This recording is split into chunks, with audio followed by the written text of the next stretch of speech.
आओ झुककर सलाम करें उनको जिनके हिस्से में ये मुकाम आता है। खुशनसीब है वो खून जो देश के काम आता है।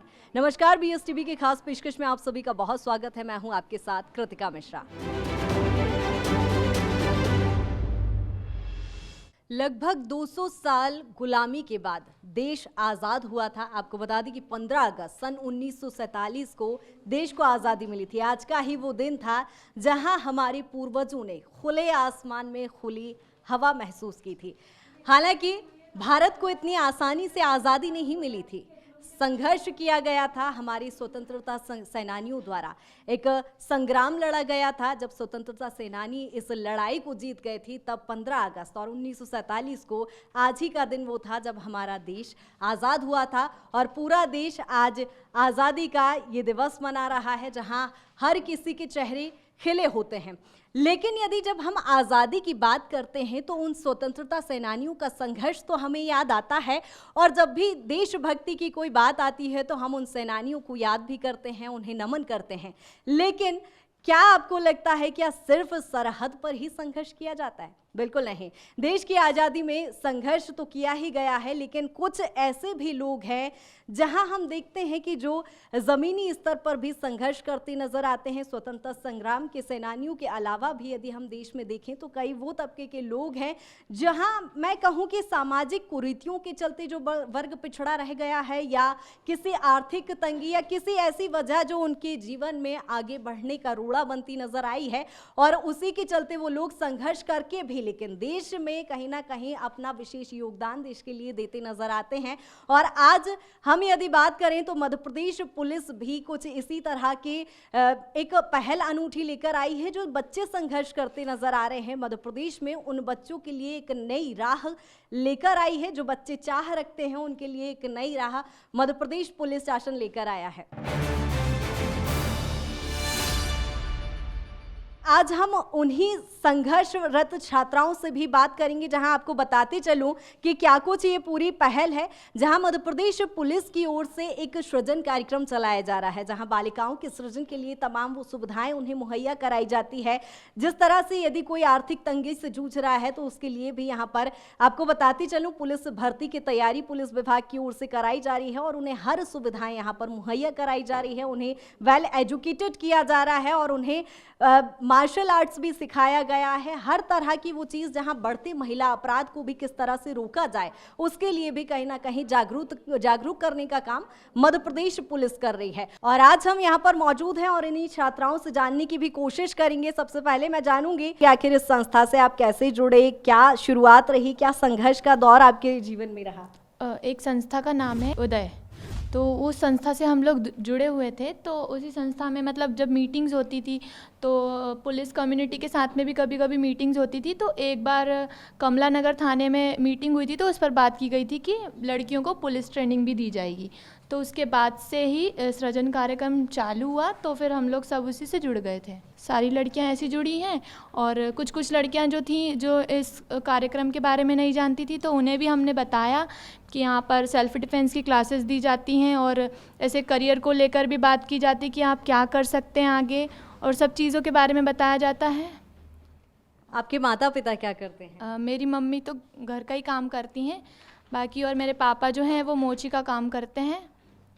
और मैं सबसे बड़ी हूँ अपने घर में और मेरे 2 छोटे भाई बहन हैं, वो भी पढ़ाई करते हैं। संस्था से तो हम लोग जुड़े थे, उसमें भी काफ़ी अच्छी चीज़ें बताई जाती हैं। और जो घर में जो मेरे पापा हैं वो दिन भर में मतलब कम से कम 200-300 कमा लेते हैं, पर कभी कभी ऐसा दिन आता है कि वो नहीं भी कमा पाते हैं। तो फिर भी ऐसी चीज़ें हमें परिस्थिति देखने को मिल रही है कि हम कभी खाने को नहीं रहता है, ऐसा होता है घर में। और मतलब हम लोग भी एडजस्ट करते हैं। हम लोग भी सोचते हैं कि हम आगे कुछ करें कि मतलब मम्मी पापा ना ऐसा टाइम देखें, क्योंकि हम लोग सोचते हैं कि जैसा हम लोग अभी देख रहे हैं वैसे हम मम्मी पापा को आगे ना दिखाएं। तो हम लोग भी मेहनत करते हैं और आगे कर रहे हैं कि हम कांस्टेबल का एग्ज़ाम देना चाहते हैं, तो हम लोग तैयारी कर रहे हैं उस चीज़ की। यहाँ पे हमें बहुत अच्छा लग रहा है और हमारी दीदी लोग बहुत मेहनत करती हैं और वो हमें रीजनिंग, मैथ और जीके, साइंस सब कुछ पढ़ाती हैं और हम लोग भी घर पे जाके पढ़ाई करते हैं, यहाँ पे भी करते हैं। और मेरी मम्मी बोलती थी कि अच्छे से पढ़ाई करो और ये पेपर निकालना तुम, तो मैं इसलिए और बहुत मेहनत कर रही हूँ उनकी वजह से, और मुझे भी कुछ करके दिखाना है उनको। क्या करते हैं आपके मम्मी पापा? मेरी मम्मी हाउसवाइफ है और पापा पेंटर का काम करते हैं। किस चीज़ की तैयारी कर रहे हैं, क्या सपना है बनने का? मेरा सपना तो आईपीएस बनने का था, लेकिन अभी एमपी पुलिस कांस्टेबल आया तो मैंने इसमें फॉर्म भरने वाली नहीं थी, लेकिन जब पता चला कि पुलिस वाले भरवा रहे हैं तो मैंने भर दिया। क्या मम्मी पापा क्या करते हैं? जी मज़दूर हैं। घर का गुजारा कैसे हो पाता है, किस तरह की सुविधाएं, जब आपने इस संस्था को ज्वाइन करा तो फिलहाल कैसा लग रहा है, किस तरह से तैयारी यहाँ पर कराई जा रही है? तैयारी तो बहुत अच्छी चल रही है, मतलब हमने बेस अपना मैथ और रीजनिंग रखा है। रीजनिंग का हमारा मतलब ख़त्म हो चुका है सिलेबस, अब हम रिवीजन स्टार्ट कर दिया है, और मैथ्स का भी ऑलरेडी हो चुका है। यहाँ पर अच्छी तैयारी कराई जा रही है? हाँ बहुत अच्छी। क्या क्या सुविधाएं आपको इस संस्था से मिल पा रही है? कोचिंग सबसे बड़ी बात, और फॉर्म भरवाए गए हैं हमारे जो कि भर नहीं पाते हम, और यहाँ पे मतलब पढ़ने के लिए जगह भी ठीक है। मैं यहाँ पर पढ़ने आ रही हूँ, मैं अपनी फ्रेंड के द्वारा आई हूँ यहाँ, मुझे नहीं पता था, उसने मुझे बताया कि यहाँ पर कोचिंग लगी जाती है मतलब उसकी पुलिस की, तो मैं सोच रही हूँ कि मतलब कर लूँ। फिर मुझे लगा कि ना मुझे पुलिस का एग्ज़ाम निकालना है तो मुझे एग्ज़ाम ये वाली कोचिंग करना पड़ेगा, क्योंकि मेरे पापा है ना पैसे नहीं भर पाते हैं प्राइवेट को उसकी कोचिंग के लिए। तो हमने सोचा कि ना ये वैकेंसी निकली इनके कोचिंग का थोड़ा लाभ लें और इस एग्ज़ाम में निकले, क्योंकि वैकेंसी पैसे भरने के पैसे नहीं रहते हैं हमारे पास, पापा मम्मी के पास, वो मज़दूर हैं। तो हमने सोचा वैकेंसी से भरा जा रहा फॉर्म तो हम इसका थोड़ा लाभ उठाएं और थोड़ा मेहनत करें, संघर्ष करें, जिससे कि हम ये एग्ज़ाम निकाल सकें और हम पुलिस का अपना सपना पूरा कर सकें। और मम्मी पापा की, जो मम्मी पापा ने करा है मतलब वो मजदूरी कर रहे हैं वो हम ना करें और भी लेडीज़ ना करें, ऐसा। बिल्कुल, जिस तरह से आप तैयारी कर रही हैं, अपने ख्वाब पूरे करने की कोशिश कर रही हैं, अब कैसा लग रहा है? क्या वो आत्मविश्वास जागा है कि हाँ मैं पुलिस बनूंगी? जी मैम, मेरे को पूरा कॉन्फिडेंस अपने ऊपर कि मैं पूरा कर सकूंगी, पुलिस बनूंगी और मम्मी पापा को भी दिखाऊंगी कि हाँ मैं कुछ कर सकती हूँ। पुलिस भर्ती परीक्षा की तैयारी कर रही हैं, क्या ख्वाब है, कैसे यहाँ पर आना हुआ, किस तरह से तैयारी कर रही हैं? सपना तो मेरा बचपन से पुलिस का ही था, पर ये जो एनजीओ मतलब ये संस्था से जुड़ने का ये मेरी फ्रेंड ने बताया था।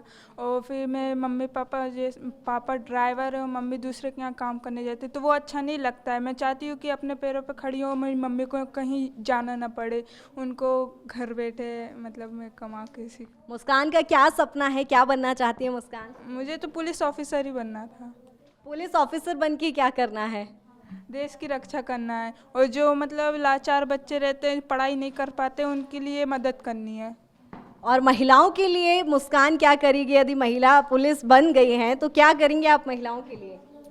उनकी रक्षा, और फिर जो उनको मतलब नहीं मिल पाता है जो चीज़, जैसे बहुत सी औरतें रहती हैं कि अपनी लड़ाई नहीं लड़ पाती हैं, तो उनकी मदद करना। मेरा सपना बचपन से तो पुलिस बनने का था, पर मैंने अभी तक कोई भी फॉर्म नहीं भरा था, क्योंकि फॉर्म भरने के लिए कोचिंग की ज़रूरत होती है। बिन कोचिंग के शायद ही कुछ लोग कर पाते हैं, पर कोचिंग की ज़रूरत होती है तो उसकी फ़ीस भी इतनी ज़्यादा होती है कि हम नहीं कर पाते। पर जब पुलिस वालों ने फॉर्म भरा तो मैं बहुत खुश थी, क्योंकि मेरे पास उतने पैसे भी नहीं रहते थे। हमारे पापा नहीं है, बट हमारी मम्मी हैं और वो हाउसकीपिंग की जॉब करती है, और हम 3 सिस्टर और 1 भाई है। तो पापा नहीं हैं तो घर का गुजारा कैसे होता है, समझने की थोड़ी कोशिश करेंगे कि क्या आपको संघर्ष करना पड़ा, किन परेशानियों का सामना करना पड़ा? परेशानियाँ तो बहुत सारी आती हैं कि अब हमारे 5 साल पहले उनकी डेथ हो गई थी, और मम्मा जब हमारी जॉब नहीं करती थी, अभी तो वो हाउसकीपिंग ही कर रही हैं। उस टाइम हमारी दीदी की शादी कर दी गई, उस टाइम मेरी भी शादी होने वाली थी, बट फिर मैंने मना कर दिया कि मुझे नहीं करना ऐसा कुछ भी। फिर उसके बाद मम्मी ने बोला जब तक तू पढ़ेगी जब तक मैं पढ़ाऊँगी, थोड़ा हमने करा, थोड़ा मम्मी ने करा, फिर ऐसे करके हमारी जो बहन भाई है वो भी पढ़ रहे हैं और अब मैं भी पढ़ रही हूँ। तो शादी नहीं करने जैसा कदम आपने उठाया, इतना आत्मविश्वास कैसे आया? और अब पुलिस की तैयारी आप कर रही हैं, पुलिस बनने के बाद क्या कुछ करने वाली हैं? पुलिस बनने के बाद अगर मैं पुलिस बनूंगी, वैसे मैं बनूंगी, मुझ में इतना कॉन्फिडेंस है, तो मैं मेरी जैसी जो और बच्चियां हैं, मेरे मतलब अगर हमारे सृजन से एक बच्ची जुड़ती है तो वो अपने साथ कम से कम 50 बच्चियों को लेकर आती है अपने साथ। तो मैं जहाँ से जुड़ी हूँ वहाँ पर बहुत सारी बच्चियाँ पढ़ती नहीं हैं, उनकी शादियाँ हो जाती हैं। तो मैं चाहती हूँ कि अगर मैं बनी और मैं उन बच्चियों को लेकर आऊँगी और उन महिलाओं को लेकर आऊँगी जो महिलाएं अपना सपना छोड़ चुकी हैं अपने जल्दी शादी हो जाने के कारण, जो कुछ बनना चाहती थी। अब वो महिलाएं पढ़ती नहीं हैं कि वो बोलती अब क्या पढ़ें, इसीलिए मैं चाहती हूँ कि मैं उनको भी अपने सपने की तरफ वापस लाऊंगी। पुलिस बनने के बाद तो आप कई महत्वपूर्ण कदम उठाएंगी, लेकिन शुरुआत आपकी आज से जैसे हुई है कि आपने जब अपने लिए आवाज़ उठाई है, तो क्या आप आज भी आप अपने आसपास जब ऐसे लोगों को देखती हैं तो उन्हें जागरूक करने की कोशिश करती हैं? हाँ बिल्कुल, मेरे यहाँ जो बच्चियाँ रहती हैंगी जो सरकारी स्कूल में जाती हैं, मैं उनको शाम को पढ़ाती हूँ कि मतलब मैं वो लोग भी कोचिंग करती है, अभी 9th 10th में है, पर कोचिंग की फ़ीस जैसे मेरे पास नहीं थी उनके पास भी नहीं होती है, तो मैं उनको पढ़ाती हूँ घर बैठ कर। अभी आप हाल ही में नवनियुक्त हैं आरक्षक, और कैसे पढ़ाई करा रही हैं, किस तरह से इन बच्चों को पढ़ाने में आपको चुनौतियों का सामना करना पड़ रहा है? सबसे पहली चुनौती तो ये है कि इन लोगों को बहुत कम टाइम मिला है, मतलब 1 मंथ में कोई एग्ज़ाम क्रैक करना आज के समय में बहुत बड़ी मतलब चुनौती होती है।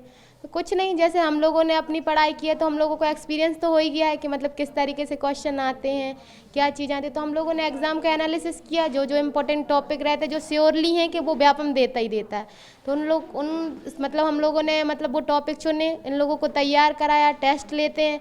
जैसे हम लोगों को 3 घंटे पढ़ाई में कम पड़ रहे थे तो हमने लोगों की क्लास 4 घंटे कर दी, और जैसे नोट्स वगैरह पूरी क्लास मतलब पूरी चीज़ें तो अवेलेबल होना बहुत मुश्किल है 1 मंथ, तो इन लोगों को वीडियो भेजते हैं ग्रुप बना के। तो इस तरीके से बच्चे भी पढ़ने में बहुत ज़्यादा मतलब उत्सुक हैं कि हाँ हमें करना है, इस तरीके से मतलब इनमें एक जज्बा पैदा हो गया। कभी भी किसी भी समय क्लास को बुलाओ, हाँ मैम आ जाएंगे, मतलब टाइम से 5 मिनट पहले ही पहुंच जाते हैं। मतलब बच्चों में भी काफ़ी मतलब उत्साह है कि हाँ मुझे क्रैक करना है। बिल्कुल, लेकिन मैम ये उस वर्ग के बच्चे हैं जिनकी बेसिक एजुकेशन भी यदि हम देखें तो इनसे शिक्षा बहुत कहीं ना कहीं दूर रही है। ऐसे में जब शुरुआत इनकी पढ़ाई की जब आप लोगों ने की तो आपको लगा कि बहुत बड़ी चुनौती हमारे सामने आ गई है? हाँ, जब शुरू स्टार्ट किया तो मतलब काफ़ी ऐसा लगा कि बच्चों को समझ में नहीं आएगा, क्या करें। फिर धीरे धीरे बच्चों ने रिस्पॉन्स करना, जैसे मेहनत रहते अपन 2 घंटे करते, जो होशियार बच्चे रहते, बच्चे कमज़ोर रहते तो इन्हें नहीं मैम हम करेंगे और 6 घंटे मेहनत करेंगे, तो ये उन लोगों ने अपना रिस्पॉन्स दिया तो पढ़ाने में आसानी होने लगी। बिल्कुल, आज यहाँ पर आप मैथ्स रीजनिंग जैसी क्लासेस इन बच्चों की ले रही हैं, तो जब खास तौर पर बच्चियाँ ये हैं तो इनको लग रहा है कि इनमें आत्मविश्वास वो है कि पुलिस भर्ती की हम तैयारी कर रहे हैं तो हम पुलिस भी बन पाएंगे? हाँ, ये है कि इनमें आत्मविश्वास जाग गया है कि मतलब मैं एग्ज़ाम क्रैक करूँगी, कर लूँगी, मतलब ये इस तरीके की चीज़ें इन लोगों में आ गई हैं।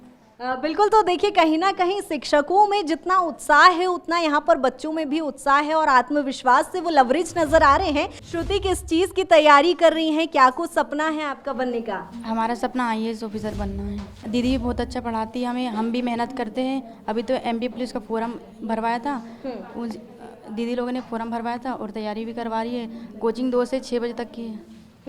और रीजनिंग हमें पहले नहीं आती थी, अब पहले हमें कुछ भी नहीं आता था। मैथ के सवाल, मैथ में भी हम कमज़ोर थे, लेकिन हम जब से कोचिंग आना स्टार्ट किया तब से हमें थोड़े थोड़े सवाल भी बनते हैं। दीदी बहुत अच्छा पढ़ाती है और समझ भी आता है सवाल। मम्मी पापा क्या करते हैं आपके? मम्मी मजदूरी करती है, पापा के साथ जाती है, मम्मी मजदूरी करती है। तो कहीं ऐसा लगा कि बहुत ज़्यादा संघर्ष है और एक वो टाइम आया कभी कि नहीं अब नहीं कुछ नहीं करना है, बस ऐसे ही रहना है कि नहीं पढ़ाई करके कुछ आगे बनना है, मम्मी पापा का ख्वाब पूरा? मम्मी पापा का सपना पूरा करना है, पढ़ाई करके आगे बढ़ना है। क्या कुछ बच्चों को इस समय पढ़ा रही हैं, कितने चैलेंजेस इस समय आपको झेलने पड़ रहे हैं? सर चैलेंजेस तो है क्योंकि एक ही मंथ मिला है हम लोगों को और एग्ज़ाम भी इस बार बहुत जल्दी मतलब होने लगा। तो हम लोगों ने मतलब सिलेबस वैसे तो बहुत ज़्यादा है पर मैक्सिमम पार्ट जो है 70 मार्क्स तक जो है मैथ्स और रीजनिंग आता है, तो हम लोगों का मैक्सिमम फोकस जो है मैथ्स रीजनिंग पे है कि ये ज़्यादा से ज़्यादा मतलब इसको सॉल्व कर पाएँ और वहाँ से नंबर गेन कर पाएँ। आप लोग ऑलरेडी एक्सपीरियंस ले चुकी हैं, एग्ज़ाम आप लोगों ने क्रैक किया, तो कोई शॉर्ट ट्रिक्स की तरह बच्चों को अपनाने की कोशिश करवा रहे हैं? या जिस तरह से मैंने उनसे भी पूछा कि ये बच्चे वो हैं जिन्हें बेसिक एजुकेशन जिनका पिछड़ा हुआ है, तो ऐसे में आपको लग रहा है कि नहीं बहुत कठिन है, नहीं पढ़ा पाएंगे? नहीं, ऐसा नहीं है बिल्कुल भी, क्योंकि जो चीज़ ठान लो वो तो करना ही करना है। जब हमने ठान लिया, इन लोगों ने ठान लिया, तो फिर कैसे कोई चीज़ मतलब। यानी इन छात्राओं के साथ आप भी लगातार जी बिल्कुल, हमारी भी इच्छा है कि लोग वर्दी पहने। बिल्कुल, मतलब आप चाहती हैं कि ये भी एकदम आईएएस ऑफिसर लेवल की जी सर, जी मैम, बिल्कुल। जिस तरह से मध्य प्रदेश पुलिस ने ये पहल निकाली है, कहीं ना कहीं मध्य प्रदेश पुलिस का इसमें विशेष योगदान जाता है। और आज स्वतंत्रता दिवस के इस मौके पर हम सभी को एक संकल्प लेने की ज़रूरत है कि हमें भी प्रदेश हो, देश हो, शहर हो, हर वर्ग के छात्र छात्राओं को हमें ऐसे ही मोटिवेट करना है, संकल्प लेना है। जो ज़रूरी लोग हैं, जिनकी ज़रूरतें हम पूरी कर सकते हैं, वो ज़रूर पूरी करें। तो देखिए, आप देख सकते हैं मध्य प्रदेश पुलिस की ओर से बच्चियों को फिजिकली तौर पर भी सशक्त बनाने के लिए तमाम प्रयास किए जा रहे हैं। आप मेरे पीछे छात्राएं देख सकते हैं, फिजिकल तौर पर उनकी फिटनेस का भी यहाँ पर ध्यान रखा जा रहा है और पुलिस भर्ती में किस तरह की चुनौतियों का सामना करना पड़ता है उसकी भी यहाँ पर ट्रेनिंग दी जा रही है। यहाँ पर आप मेरे पीछे छात्राओं को देख सकते हैं किस तरह से उनकी यहाँ पर फिटनेस को लेकर यहाँ पर तैयारी की जा रही है। पुलिस में क्या कुछ फिजिकली तौर पर मेहनत करनी पड़ती है, उसके लिए भी तैयारी की जा रही है। और यहाँ पर आप देख सकते हैं ट्रेनर द्वारा यहाँ पर प्रॉपर ट्रेनिंग पुलिस विभाग की ओर से दी जा रही है और हम ट्रेनर से भी जानने की कोशिश करेंगे कि क्या कुछ तैयारी इन छात्राओं को कराई जा रही है। सर, आपका शुभ नाम? मेरा नाम मैडम आरक्षा गोविंद पाल है। मैं डीआरपी लाइन में ही काम करता हूं और डीसीपी सर ने मुझे इस काम के लिए मेरे अंदर देखा कि आप इस काम को कर सकते हो, तो मुझे भी मन से बहुत अच्छा लगता है। और ये सर्जन की बच्चियां हैं जो काफ़ी निचले एरिया से आती हैं, जिनको आर्थिक रूप से जिनको बहुत सारी परेशानियां रहती हैं, गाइडलाइंस नहीं मिल पाती, तो हम उन्हीं को ट्रेनिंग देने का काम करते हैं अभी। तो ये कुछ बच्चियां हैं उनमें से जो हमारे साथ यहाँ पर क्लासेस में शामिल हुई हैं। तो हम इनको, हमारा जो पहला मोटिव है, ये इनका खुद का भी ये लक्ष्य था कि ये भी इंस्पायर होकर ये भी देश सेवा करना चाहती है, जन सेवा करना चाहती है, तो ये पुलिस में भर्ती होना चाहती हैं। तो हमारी कोशिश है डीसीपी सर और हमारी जो अन्य हमारी टीम है उनके साथ मिलकर कि हम इस पहल में इनका सहयोग करें। तो सबसे पहले इनका रिटर्न एग्ज़ाम होगा। रिटर्न एग्ज़ाम होने के बाद इनका एक फ़िज़िकल होता है। तो फिज़िकल में 3 इवेंट होते हैं। तो उन 3 इवेंटों में शामिल है सबसे पहले 800 मीटर की रनिंग। तो हम इनको प्रिपेयर करते हैं कि इनको रनिंग आपको कैसे करना है, स्ट्रेचिंग कैसे करना है, क्योंकि बच्चे आते हैं, अमूमन बच्चे दौड़ते हैं लेकिन किस तरीके से दौड़ना है उनको पता नहीं रहता। तो हम यही सब इनको पहले तैयार कराते हैं, स्ट्रेचिंग कराते हैं, वार्म अप कराते हैं। उसके बाद हमको उनको सिखाते हैं कि आपको किस प्रकार की एक्सरसाइजेस करनी है जो आपको इन इवेंट में सहयोग कर सकती है। तो जो हमने अभी आपको बताया कि सबसे पहले इनको स्किप जंप हमने कराया, उसके बाद उनको स्ट्रेचिंग कराया पूरा। स्ट्रेचिंग के बाद उनको हमने इसको पुशअप्स वगैरह लगवाए। अब हम उनको बता रहे हैं कि आपको शॉर्ट पुट किस प्रकार से फेंकना है। ये गर्ल्स के लिए 4.5 किलो का होता है इसका वेट। और ये शॉर्ट पुट जो रहता है ये सेकंड इवेंट रहता है। जब आपकी रनिंग कंप्लीट हो जाती है, मतलब आप रनिंग निकाल लेते हैं, तो रनिंग निकालने के बाद आपको इसमें 3 चांसेस मिलते हैं। 3 अगर आप पहले चांस में फेंक लेते हैं तो ठीक है, आप अगले क्वालिफाई हो जाते हैं। तो इसके बाद अगर नहीं फेंक पाते तो 2 चांसेस और मिलते हैं। तो हम इनको बताएंगे कि आप इस गोले को किस प्रकार से आपको कैरी करना है और उस अगर आप फाउल से आपको किस प्रकार से बचना है और किस प्रकार से आपको कौन सी एक्सरसाइज के तहत और किस एलिवेशन से फेंकना है कि आपको मैक्सिमम हाइट और मैक्सिमम डिस्टेंस आप क्लियर कर सकें। तो ये एक्सरसाइज हम बच्चों को बता रहे हैं। तो अब हम आपको एज अ डेमो करके बताएंगे कि बच्चों को किस प्रकार से इसको फेंकना है। बिल्कुल, तो जिस तरह से आप देख पा रहे हैं कि यहाँ पर ट्रेनिंग छात्राओं को दी जा रही है और फिजिकली तौर पर पुलिस भर्ती के लिए क्या कुछ ज़रूरी होता है वो भी यहाँ पर आप देख सकते हैं। छात्राएं यहाँ पर ट्रेनिंग ले रही हैं, ट्रेनर द्वारा पुलिस विभाग की ओर से ये उन्हें ट्रेनिंग दी जा रही है। और किस तरह से ये छात्राएं ट्रेनिंग कर रही हैं वो भी आपको दिखा रहे हैं, जहाँ आप तस्वीरों में भी देख सकते हैं। छात्राएं लगातार यहाँ पर ट्रेनिंग कर रही हैं और ट्रेनर द्वारा यहाँ पर उन्हें ट्रेनिंग सिखाई जा रही है। ये सभी स्लम एरिया की छात्राएं हैं जो यहाँ पर पुलिस विभाग की में भर्ती के लिए तैयारी कर रही हैं। तो देखिए, मध्य प्रदेश पुलिस ने ये बीड़ा उठाया है जहां भोपाल की छात्राओं को पुलिस भर्ती के लिए ट्रेंड किया जा रहा है। किस तरह से उन्हें ट्रेनिंग दी जा रही है ये तो हमने जाना, लेकिन आखिर इस सृजन कार्यक्रम का उद्देश्य क्या कुछ है वो भी जानने की कोशिश करेंगे। पुलिस विभाग के अधिकारी भी हमारे साथ मौजूद हैं। सर, किस तरह से ये सृजन कार्यक्रम चलाया जा रहा है ये पूरा समझने की कोशिश करेंगे विस्तार से। जी मैम, ये सृजन कार्यक्रम भोपाल पुलिस कमिश्नरेट और डीसीपी श्री विनीत कपूर सर के द्वारा उनकी जो पहल थी, तो उसी के द्वारा ये सृजन कार्यक्रम किया गया। और ये 2022 में जून 2022 में इसकी संरचना तैयार की गई। और उसमें सृजन कार्यक्रम का मेन मोटिव जो गरीब बस्ती में जो बच्चियां रहती हैं उनको महिला अपराध, बाल अपराध, साइबर अपराध और इनका स्वास्थ्य संबंधी जानकारी और कैरियर काउंसलिंग, ये कौन सा रोजगार करना चाहती है, किस फील्ड में जाना चाहती हैं, और ये क्या आगे चल के मतलब अपना भविष्य कैसे मतलब क्या करना चाहती हैं। बिल्कुल। तो उसी का हमने एक वो तैयार किया और उसी की हमने 15 दिन का उनको प्रशिक्षण दिया। जो हमने फर्स्ट सृजन जो चालू किया था उसमें 107 बच्चों ने भाग लिया। तो जब उसके बाद 107 बच्चों ने भाग लिया तो हमने सोचा कि क्यों ना ये पूरे भोपाल में हम किया जाए। तो ये फिर 2, 3, 4 ऐसा करके हमने टोटल सृजन 8 चलाए। अभी तक हम 8 सृजन चला चुके हैं, जिसमें तकरीबन 850 बच्चियाँ हमारे संपर्क में हैं अभी। हाँ। सर, जिस तरह से मैंने कहा कि बहुत बड़ा बीड़ा उठाया है, आपने कहा स्लम एरियाज़ की जो बच्चियां हैं आप उन्हें ट्रेन कर रहे हैं, कितनी चुनौतियों का यहाँ पर सामना करना पड़ा और कैसे लगा कि प्रदेश की इस वर्ग की छात्राओं को कहीं ना कहीं बढ़ावा देने की बहुत ज़रूरत है। जी मैम, ये क्या है, इनको एक तो पहले तो इनको जानकारी नहीं थी कि फॉर्म, जैसे मध्य प्रदेश पुलिस की अभी वैकेंसी निकली, इनको पता ही नहीं था कि फॉर्म कैसे भरा जाता है। ना तो इनके पास मूल निवासी था, ना जाति प्रमाण पत्र था, जिसमें कुछ जो स्वयंसेवी संस्थाएं जैसे उदय संस्था है, संगनी है, आरंभ है, बचपन है, ऐसी संस्थाओं ने उनके साथ हमारे साथ मिलकर काम किया, उनके मूल निवासी जाति प्रमाण पत्र भी बनवाए, फिर इनका मध्य प्रदेश पुलिस का जो वैकेंसी निकली थी उसमें फॉर्म भी भरवाया। सर, सुना है कि आपकी ही ओर से इनके फॉर्म भराए जाते हैं, क्योंकि जनरली हम देखते हैं कि 700-800 रुपए की राशि जब बच्चे जमा करते हैं फिर उनके फॉर्म भर पाते हैं। कहीं ना कहीं आर्थिक तंगी के जो छात्र होते हैं, जो इससे जूझ रहे होते हैं, वो बड़े परेशान हो जाते हैं और वंचित भी रह जाते हैं। जी मैडम, ये तो मैं अपने तरफ से भी बोलूँगा कि मैडम, क्योंकि मैं जब पढ़ता था तो हमारे पास पैसे नहीं हुआ करते थे, उस समय पैसे नहीं हुआ करते थे, तो अब वही चीज़ हमने अमल करी कि इनके पास कहाँ से पैसे आएगा। ये तो गरीब बस्ती में रहते हैं बेचारे, ये ना तो काम धंधा करते कुछ करते, गरीब घर से हैं टोटल मिला के, तो मतलब 600-700 रुपये इनके पास नहीं आ पाएगा। तो वो बीड़ा भी हमने उठाया, हमारे DCP सर ने उठाया कि भाई पूरे इनकी फीस भी हम ही देंगे।